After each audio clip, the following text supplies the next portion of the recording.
Halo guys, Eh, kali ini gue nggak mau sharing outlook ya, tapi gue mau ngasih apa ya, ngasih insight gitu ya.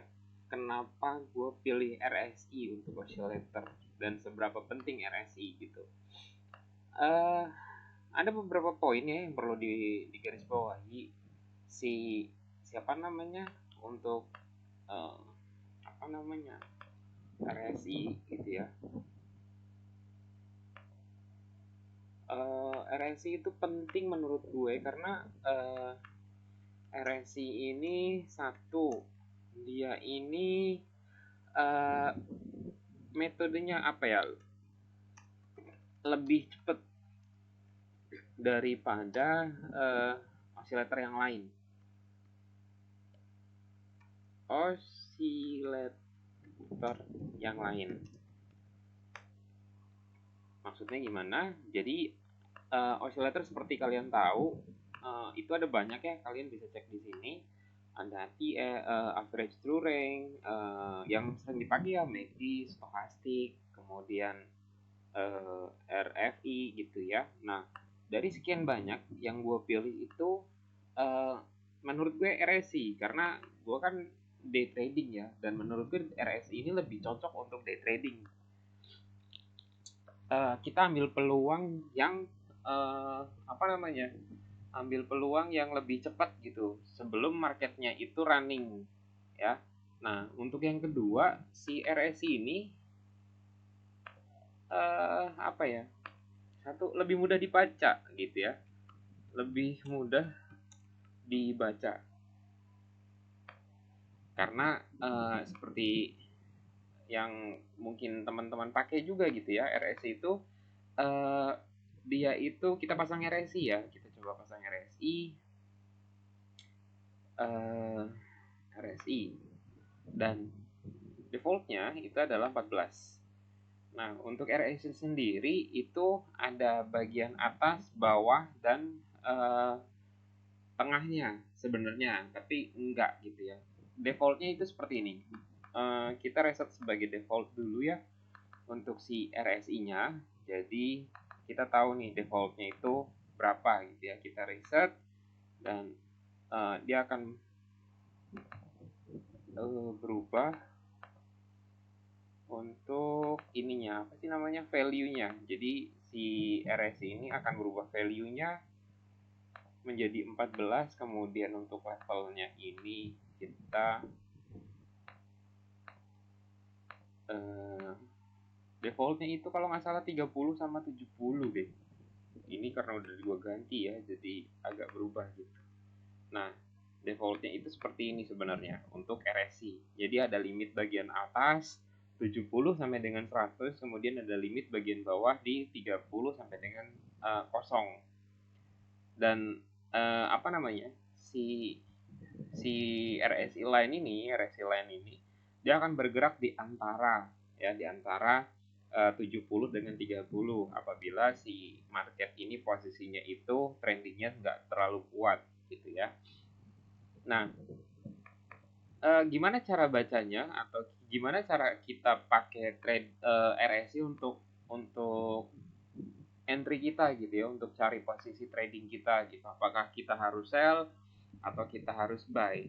Secara default gitu ya, secara default ketika si apa namanya, si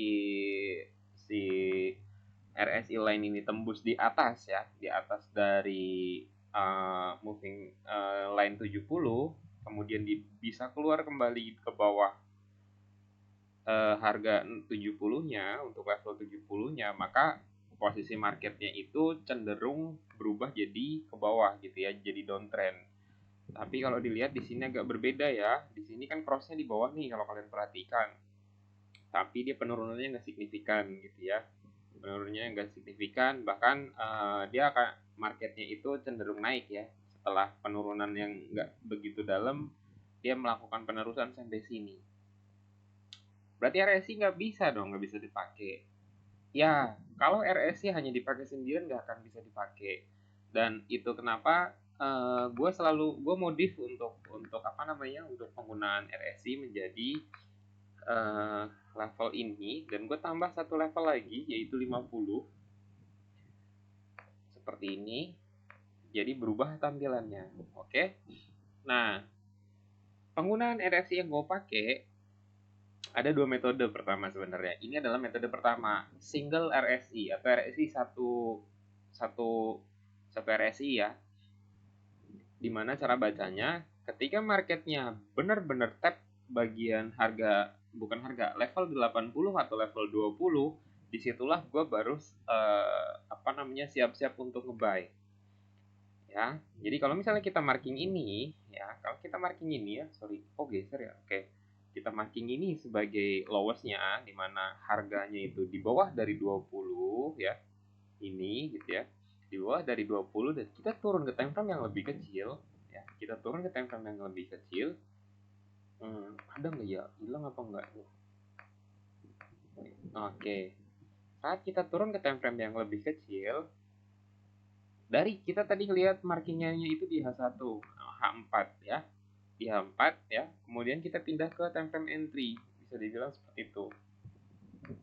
Dan kalau kita zoom in ya, kita zoom in untuk posisinya, kalian bisa tahu bahwa RSI itu ngasih tahu gue gitu ya, ngasih tahu gue bahwa marketnya itu bakalan naik bos gitu. Jadi siap-siap untuk setting buka posisi buy gitu. Ketika harga itu sudah tembus di level, kita marking bagian ininya ya biar nggak lupa ya. Oke, di sini ya. Oke, kalian bisa lihat ya, kalau misalnya kita marking line vertikal ini kita taruh di RSI yang sudah naik kembali dari bawah 20 level ya, naik di sini ini adalah candle yang keluarnya gitu ya, ini adalah candle yang keluarnya. Maka di time frame entry kita atau di time frame yang lebih kecil, kita hanya akan mencari posisi buy gitu ya, kita hanya akan mencari posisi buy di time frame entry, bukan di time frame yang besarnya. Kita pindah ke M15 nya, kita scroll lagi. Agak susah ya kalau misalnya pakai MetaTrader untuk buat ini, apa sih namanya, backtest atau review apa sih namanya, uh, trading trading trading system gitu ya, agak susah karena kalau misalnya pakai trading view kan kita bisa tinggal cut gitu aja ya, kita bisa tinggal cut untuk candlenya gitu, jadi kita bisa tahu berikutnya itu di mana. Nah ini nggak ketemu-temu nih di sebelah mana. Sorry ya, kita coba cari dulu. Nah oke, jauh banget ternyata. Nah di time frame yang di time frame entry-nya ya, karena kita udah marking tadi di H4-nya itu. Sorry. Karena di H4-nya kita udah marking posisinya itu sudah di area level harga 20 dan candlenya itu udah di atas gitu ya. Si RSI line-nya ini sudah balik lagi di atas 20 setelah dia tembus ke bawah. Maka yang kita cari adalah buy-nya. Buy-nya itu di mana? Ada dua metode. Kalian bisa ambil breakout dari struktur resisten terdekat karena kita mau nge-buy, di mana itu di sini gitu ya. Atau ketika si RSI line ini berada persis di atas line 50, kalian bisa atur di atas 55 value-nya atau acuannya di 51, terserah.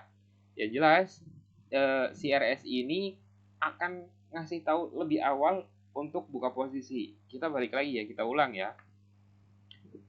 Kita lihat dulu titik time frame yang lebih besar untuk melihat, atau kita marking gitu ya. Oh udah di bawah 20 nih, berarti gue tinggal nunggu breakout atas, naik ke atas lagi nih dari 20 gitu ya. Dan kita marking candlenya, candle yang mana sih yang berhasil breakout gitu. Nah kalau dilihat dari sini kan kelihatan nih, makanya kita marking nih, katakanlah ini deh ya, kita ambil satu candle ini aja, satu candle penuh deh, karena kan tadi kita marking lowestnya aja. Oke, kita pindah ke M15 nya, nyari lagi, geser lagi, capek deh. Oke, kita coba lagi ya. Ini gue lepas deh biar nggak auto scroll. Wah, kalau udah di M15 agak ribet memang kalau nggak di trading view, tapi ya sudahlah. Karena kita setiap hari komunikasinya pakai itu ya. Oke, karena kita tadi udah marking, maka resisten yang ini berada di antara kotak yang kita marking, dan peluang buy-nya kita sudah dapat nih, gitu kan posisinya. Oke, ini kenapa gue milih RSI. Ada dua metode. Ini metode pertama ya. Metode pertama gue memanfaatkan area oversold sama overbought gitu ya. Area capek atas sama capek bawahnya yang dipakai. Dengan gue modifikasi levelnya berubah jadi 80 dengan 20. Oke. Dan apa namanya? Untuk konfirmasi di entry-nya, gue memakai si RSI line ini. Asumsinya ketika RSI line ini berada di atas 50 level gitu ya, terserah mau 51, 52, 53, ketika candle close dan berada di atas ya, maka kecenderungannya dia akan melakukan penerusan gitu ya. Powernya itu masih bullish atau ada power bullishnya sentimennya ya. Ini metodenya. Ini kan ngebaynya Om. Kalau misalnya sama, untuk misalnya kita balik lagi ya ke RSI-nya.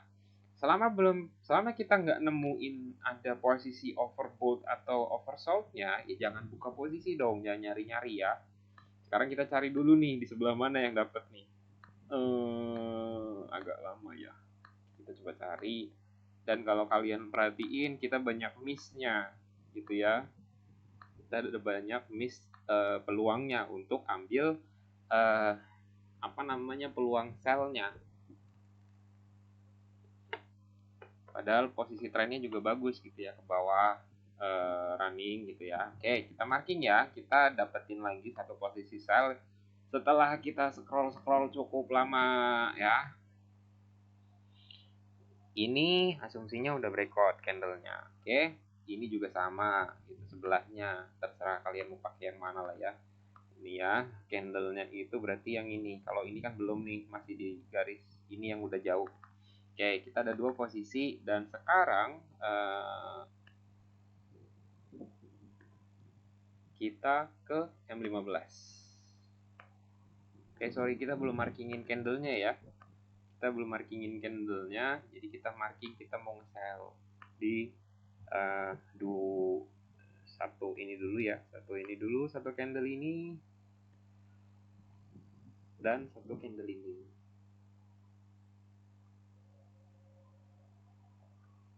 Sorry ya kalau misalnya videonya agak panjang, karena gue pengen ngejelasin sedetail mungkin penggunaan RSI menurut perspektif gue, dan selama ini gue pakai ya, dan selama ini gue pakai untuk buka posisi trade gue ya.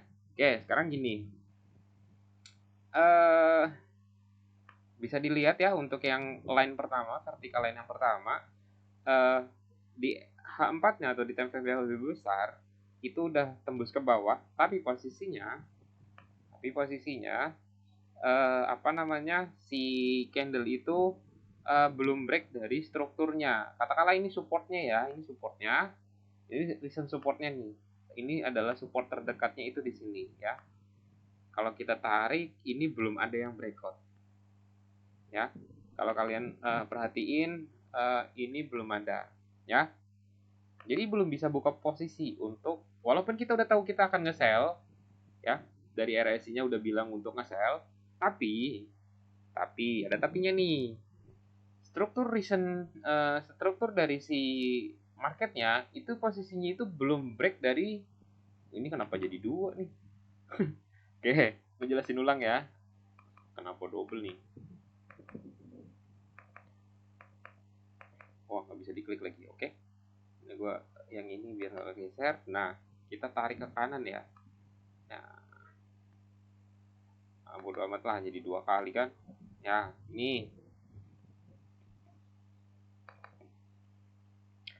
support yang ini ternyata nggak ada yang nahan, nggak ada yang ditembus guys ya. Jadi kalau kalian perhatiin ya, di H4 nih kita tahu nih bahwa si RSI-nya kita udah suruh sell nih ya. Di RSI-nya kita di time frame H4 kita udah disuruh sell nih posisinya. Tapi di time frame entry kita ya, di time frame entry kita di sini nggak dikasih tahu nih, maksudnya nggak dikasih tahu lagi, nggak dikasih suruh sell atau belum disuruh sell. Kalian perhatiin ya, dari level ini, dari level sebelah kiri ini ya, dari sini sampai sini terus ke kanan, itu nggak ada yang break strukturnya gitu ya. Baru kemudian itu ada break strukturnya itu di sini. Break strukturnya itu baru terjadi di sini ya. Break strukturnya itu baru terjadi di situ ya. Break strukturnya itu terjadi di sini gitu ya. Dari reason yang ini ya. Kalau misalnya kita kotakin ya, break strukturnya itu terjadinya di sini. Ya, break strukturnya itu terjadi di sebelah sini. Dan kalian perhatiin lagi, syaratnya tadi kalau bullish atau kita mau nge-buy, RSI lainnya itu harus berada di atas ketika terjadi break of strukturnya. Kalau itu buy, berarti dia harus bisa tutup atau RSI lainnya itu berada di atas 50 nilainya, 51, 52, whatever lah ya, trigger kalian di 5 berapa.